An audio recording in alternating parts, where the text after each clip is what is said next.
Hey guys, it's 21 Maxwell here and welcome to another WWE Updates video. I hope you guys enjoyed the Royal Rumble in real life last week. This has been taped a few weeks before it, so hopefully it was a good winner. At the moment of recording, it was very open, so it'll be interesting to see how that match officially went down. So let me know in the comments below what you thought of that. But today we're on to the Bash. This is our Smackdown pay-per-view before SummerSlam next month, so we've got 5 weeks build after this. It's a pretty decent show. We're looking at 19 segments. We've got a couple of pre-show matches. We're really just trying to build up, as I say, respective divisions on the road to SummerSlam, and hopefully maybe have a little draft post SummerSlam just to freshen things up. So say a draft every year is probably what we'd ideally do, and I think happens in real life. But I feel like to just keep it fresh, I think we might make a few trades post SummerSlam, heading on to Night of Champions and Hell in a Cell. I say this is a Smackdown brand on the WWE Network. Let's start the show from Minneapolis, Minnesota. So 46,990 are in attendance in the Metrodome, and we start off with pre-show action, and it was a decent match that saw the team of Ricochet and Manny Andrade defeat the Vaudevillains in 12:25 when Manny Andrade defeated Simon Gotch by pinfall with a Brilliante driver. B-77 here. Ricochet and Manny Andrade don't work well as a team, their timing's all over the place, but still a good performance. With that considered, Andrade were 69, Ricochet 64, and both the Vaudevillains producing an 81 performance. Aiden English improving Rumble skills, Manny Andrade performance, and Simon Gotch flying. It's a decent matchup, it builds 2 new stars here hopefully. The Vaudevillains have done well for us, I just feel they need a little break from always being in tag matches, so they're going to help get a few talents over before we push them again in the future. Next up, we had another pre-show match that had terrible wrestling and non-existent crowd heat, and it was one of our first matches, Nia Jax defeating Erica in 7:37 by pinfall, a simple matchup to make her look dominant. A C-55, Erica with a 58, and Nia Jax with a 40 performance. Nia Jax improving performance skills. Few negatives there, but overall, hopefully, builds a new credible challenger in our women's division. Next up, in 6-man tag action, it was a pre-show bout that had decent wrestling, didn't have much heat, and it was the team of Draganisto, Caristico, and Lince Dorado who defeated the team of Derek Carter, Chris Sabin, and Tyler Breeze in 13:31 when Caristico defeated Tyler Breeze by pinfall with La Mystica. This was a C+71. Draganisto was off his game. Lince Dorado with a 53 and a 58 for Draganisto. Caristico carried it with an 82 performance. 65 from Tyler Breeze, 62 from Chris Sabin, and a 78 from Derek Carter. Derek Carter improves technical skills here, but in all honesty, there's no real need to push any of the heels here. I think the faces we do want a few luchadors going over, so it's them we're going to be pushing. The rest I think will just be more enhancement talents for the rest of the year. We then start our show proper, the pay-per-view, and we hype up our main event, which is going to be Randy Orton versus Dean Ambrose for the WWE World Heavyweight Championship. These have been going at it recently. Ambrose has been getting into the Viper's head. Could this be Ambrose's chance to become World Heavyweight Champion for the first time, since he's already been WWE Champion, never World Heavyweight? So we start with B+88. The show got off to a strong start, the crowd got hotter, and the segment continued the storyline. We start off the show then with our first match, which is going to be Bray Wyatt versus Rusev, and we start with an over-the-top spectacular entrance from Bray Wyatt, which gets a B+88, and it gets the crowd a little bit hotter, hopefully in the mood for this match, which only gave a B80 rating, but it was a superb cage match that saw Rusev defeat Bray Wyatt in 22:30 with the Accolade. Rating not great, Rusev an 80 performance, Bray Wyatt with a 92. The plan was to try and make Rusev get a bit of credibility here, even though he should be on a good run. His overness has decreased, and the storyline advances will probably finish though. That performance from Bray is really good.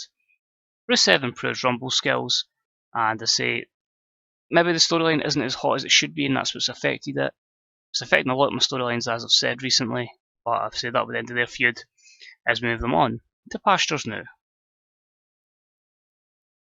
Next up, we've got the Trios Championships on the line, and it was about that had some subpar wrestling and little heat.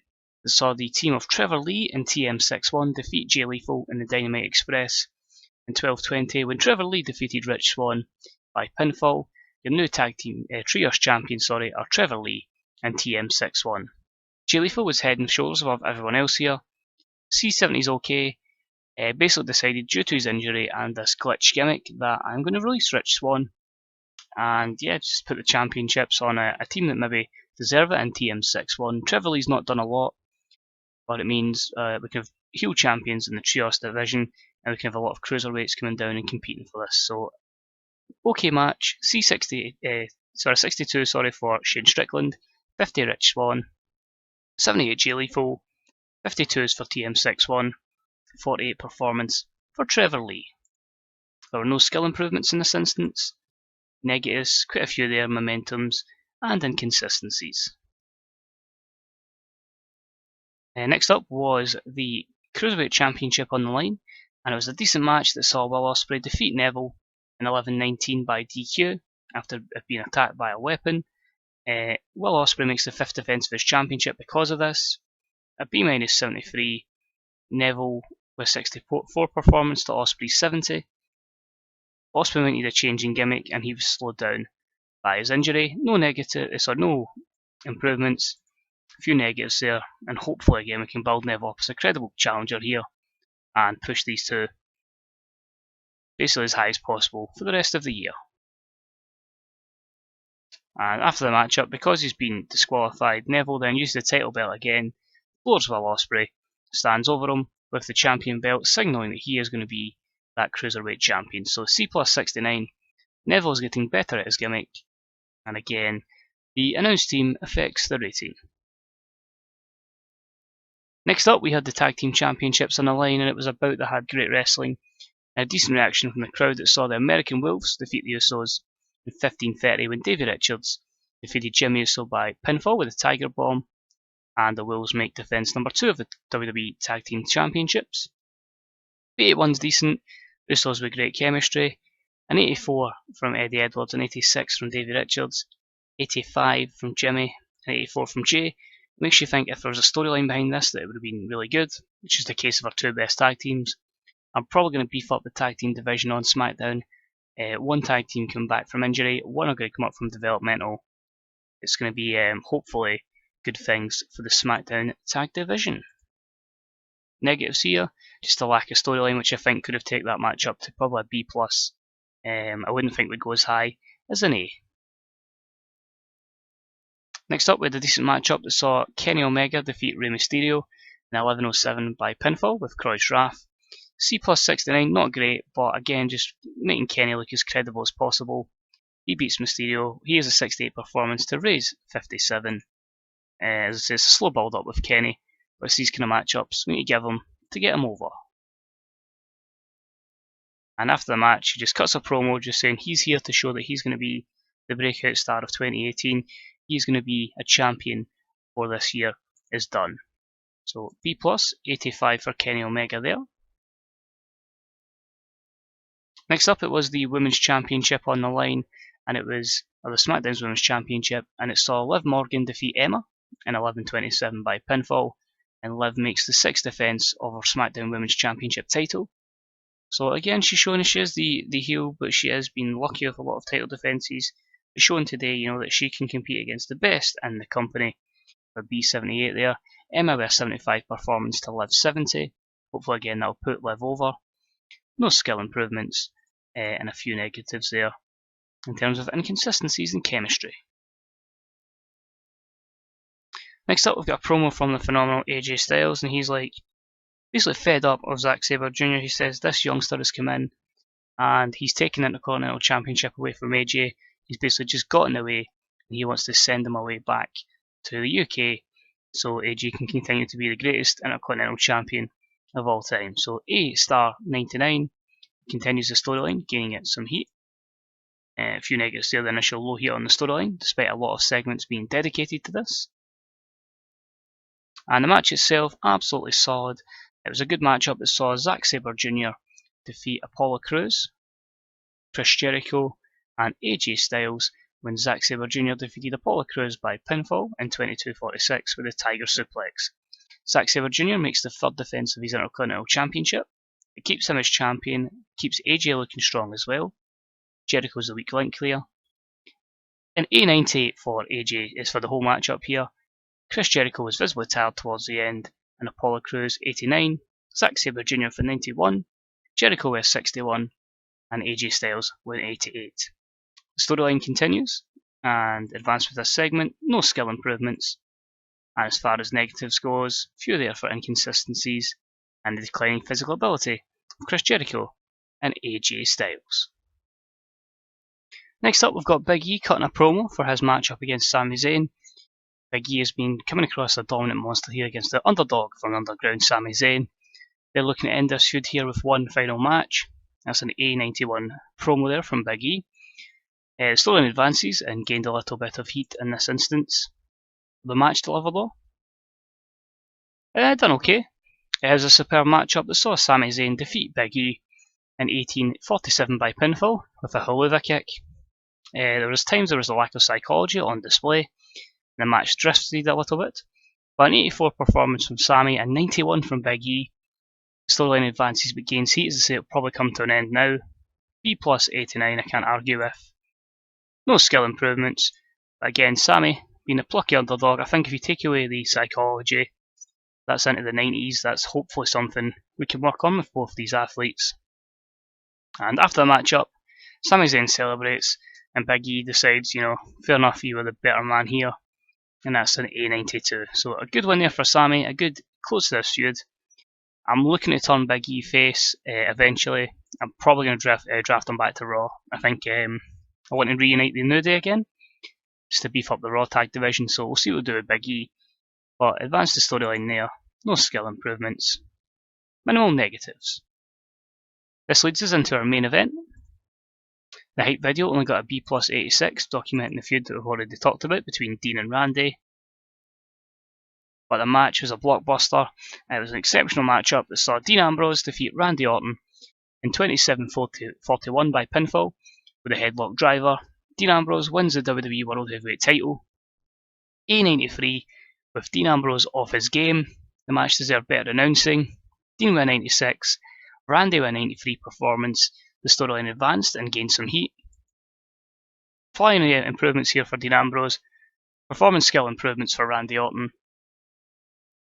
Just overall a very good matchup, considering both men had inconsistency penalties and the announce team and the low experience of the announce team as well.